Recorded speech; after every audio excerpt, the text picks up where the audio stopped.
আসসালামু আলাইকুম রহমতুল্লাহি ওবরাকাতু।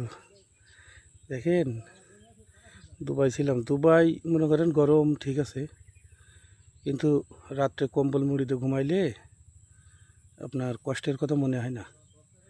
কারণ ডিউটি তো মনে করেন সেই ভোর 5টার থেকেই শুরু হয়, কোনো দিন রাত 7টা, কোনো দিন রাত 8টা, এগুলো চলতেই থাকে, এটা কোনো বিষয় না। এখন বাংলাদেশে আসছি ছুটিতে, ছেলে মেয়ের সাথে ঈদ করবো, মা আছে, ফ্যামিলির সাথে ঈদ করবো আসছি। বাড়ি 4টা 5টা রাজহাঁস, 2টা ছাগল, 3টা ছাগল, একটা চীনের হাঁস আছে। ওদের জন্য ঘাস কাটতে আসছি। ঘাস কাটছি কোনো ভালো জায়গা, ফাঁকা জায়গা দেখালে বুঝতে পারবেন এটা ভালো জায়গা। এটা হচ্ছে আপনার পেঁপি ভুঁই, সাথে আছে কলা ভুঁই। ওটার ভিতরে ঘাস কাটতে আসছি। দেখেন কিভাবে ঘাস কাটি।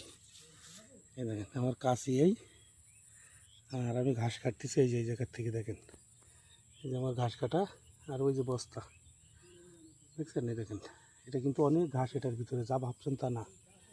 মনে করেন সাথে সাথে বস্তা মুঠো মুঠো হয়ে যাচ্ছে। দেখেন, ঠিক আছে, এক বস্তা কেটে নিয়ে চলে যাব, এই আর কি। তো যাই হোক,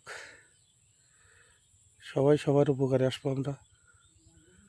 লাইক করবেন, শেয়ার করবেন, কমেন্ট করবেন, সবাই সবাইরে করবেন, সমস্যা নাই। সবাই ভালো থাকবেন, সুন্দর থাকবেন, সুস্থ থাকবেন।